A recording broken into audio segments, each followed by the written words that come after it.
Back with Coach's Corner, and today we're going to talk about how to do overcoming isometrics, or PIMA.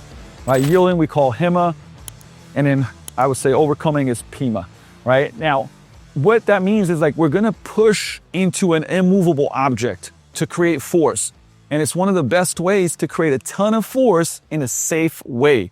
So the benefits of overcoming isometrics, and I'll show you guys examples of this, but it's one, maximal strength brace, right? Increasing rate of force production. The cool thing about this is like if you did your heaviest squat or your heaviest deadlift and you were standing on force plates and you see the force you produce, and then you went and did like an overcoming isometric with a squat on force plates, the force would be higher, right? It's safe and we can drive the shit out of the force on this. So maximal strength is rate of force development, like we can quickly develop force. So another thing that we can do with overcoming isometrics is how fast, and I'll give you guys an example a little later, right? Like 3, 2, 1, how fast can I push and create force? I can train that. Again, I can do that in a safe way.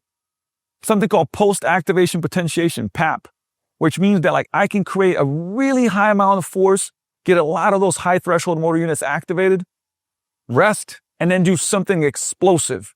Bounds, box jumps, plyometrics. So that combines really well together with overcoming isometrics. Sticking point elimination, right? So if we have a sticking point, let's say at the bottom of, 2 inches from my chest on the bench is where I usually that's when I fail. Well, I can train that with an overcoming isometric in that position, creating a ton of force, basically sticking point eliminated, right? Working on that. Neuromuscular efficiency, again, like most people are not neuromuscularly efficient. What does that mean? They don't know how to produce a lot of force. That's something that can be trained. And we can do that in a safe way. Again, this is the key safe, right? If I go to a client and say, hey, I'm going to have you do a 1 rep max bench or deadlift or whatever, and they're like, whoa, like I'm not used to lifting heavy weight and producing a lot of force. They're not efficient at it. We can use overcoming isometrics in a safe way to do that. Has low mechanical damage. So you're not going to be very sore and not as, I would say, juiced out from doing this as you would doing really big maximal lifts, right? You're not going to have as much soreness. You're not going to have as much fatigue, which is really good. Then we have like joint specific strength. The great thing about isometrics, stuff I'm not going to show too much today, but for example, if I am, in an acceleration phase, right? And I'm going to train acceleration. This is joint specific to my acceleration. I can be in this position and then go 3, 2, 1, right? And try to move this movable object. My joints, for example, an offensive lineman in football, right?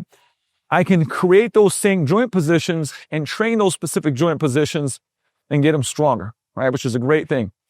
It's great at activating the central nervous system. This is why it's also beneficial to use in warm-ups, okay? So I'm going to go show a couple of examples and then talk about when to use them and give some specifics on this. And you'll already see it. Now, I'm set up in a rig because I want to show you guys some specific examples. I'll go into a split squat position here. So think deadlift. It's just kind of like a staggered position. And again, I could bring this bar lower. I can completely control this.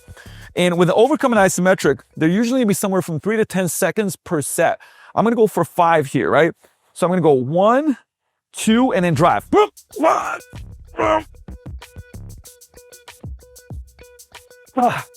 Okay, so like 5 seconds. I would then relax for about 5. I could go like this. 5 seconds relaxing. That was rep number 1. I go back again. I'm going to drive through ground. Remember, intensity is 100% of this. 3, 2, 1.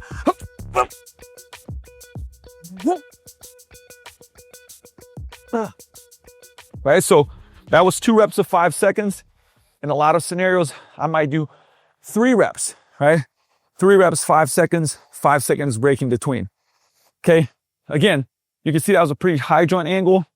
I'm trying to break the bar. I'm trying to lift the rack. Like you're not holding back on this. And for beginners, it's going to be at first challenging from a standpoint of they just don't know how to produce as much force, right?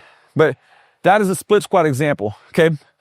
Here's another squat example. I'll just do it into these pins. So pretend, again, I can go at a certain level again. First 2 seconds, I'm gonna go ramp up. 1, 2, and go.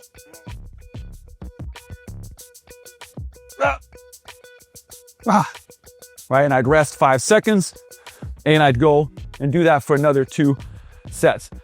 Things that are really heavy like this, I love it because I can still try to lift the rack. This is a very heavy rack, right? But I'm trying to bend the bar, lift the rack. I'm doing maximal force into the ground, 5 second rest, safe position, okay? And then on another note, I'll bring this one down, because again, you can change the angles, positions of all this. I'll do a floor press, but you can imagine me being on a bench press here for an upper body. Right, so I'm coming up, ramping up, 1, 2, and up.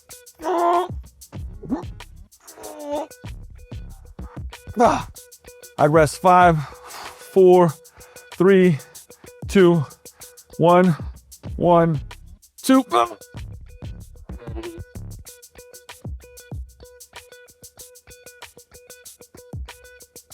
right, so it'll be an example of 2 reps. I'd probably do more there, but I'm giving it everything I have, right? That's the key. So now you can imagine we could do bent over rows, chest supported rows. I mean, you can find a ton of different ways to do this, right? Again, deadlift position here, just with a double, right? I could go a little bit higher, closer to hip extension. So imagine, right? So when you use them, strength and power phases, right? Short amounts of time to peak force. You cannot maintain peak force for a long time. So I can produce a lot of force and power, but not for long durations of time, right? 5, 6 seconds, even 10 seconds, kind of pushing it, but these isometrics are 3 to 10 seconds long. Athletic performance, right? Athletic performance is all about high force production and fast force production. So I love to use it with athletes. By the way, great for in season, right? To maintain strength and power, okay? But also in off season phases, we use this a lot before our main lifts, right? So we'll do this with a PAP. So overcoming isometric with some type of power movement. Then we might go to the main lifts, right? Again, we'll use it for warm-ups and get their nervous system riled up. For contrast training meaning do this, do something explosive. When we have limited equipment, like on the road, if you're training athletes, CNS priming, all great. Now, let's talk about like specifics of this. Duration, 3 to 10 seconds per rep. And in sets and reps, you're gonna do anywhere from 2 to 5 sets, 3 to 6 reps, right? So a rep is gonna be, again, 3 to 10 seconds. That's 1 rep. And you guys saw me do a couple of reps on that pin press. Think about 20 to 60 seconds of total time per session. So not a lot, right? Because we're producing maximal force. Intensity is 100%. Absolutely all out, right? Like everything you got, try to break the bar, try to lift the rack. The thing is, you do want to have good positions to feel it in the right spots. So that is important. Rest is anywhere from 1 to 3 minutes, right? So you can keep it a little shorter than maximal lifts because it's not as fatiguing, which is great. Your progression is usually going to be intensity based. By the way, this is why I love, like, we have force plates from Hawkins Dynamics over there. So I can see how much force I'm producing, right? On the screen, it's very precise. So if I was standing on force plates right here, driving into this rack, I would see if I'm progressing and driving more. And a visual is very good, right? If somebody goes like, give me 10 more, and you can see the number going up, that's going to be motivating for most athletes, for most people in general, right? So we can use them in warm-ups, in preparation. So basically think like pre-strength phase, and in contrast sets are usually the best times to use them, right? Like, so again, we're going to usually use them after, if we've done sprints and things of that nature, we'll use this and jumps, and then we might go to our maximal lifts, right? One of the main mistakes is not producing enough intensity. Just, kind of pushing, but like not going 10 out of 10. This has to be a 10 out of 10. And also the setup, right? Like you want to have good positions in the setup. So again, if it's joint specific, if it's specific movement patterns that we want to improve, we got to make sure that the positions are good. I just stayed in this rack so I can show you some examples of this, but this is very, very, very useful. One thing I didn't show, but for example, also great, like overcoming isometrics, calf raise. So imagine I'm pushing into a movable object, driving up as hard as I can for 3 to 5 seconds, then relaxing, right? Because think about that athletic strike of the foot, right? We need to be able to transfer that force to the foot. Very, very good. They're also incredible for building tendons, okay? Both forms of isometrics are great for building tendons that we use a lot with athletes. And again, plug them into your training because you're gonna get better at producing force and producing power. Okay, so if you want to have more tips on how to look, feel, perform more like an athlete without the nagging aches and pains, improve your performance, make sure to follow and subscribe to this channel. See you in the next Coach's Corner.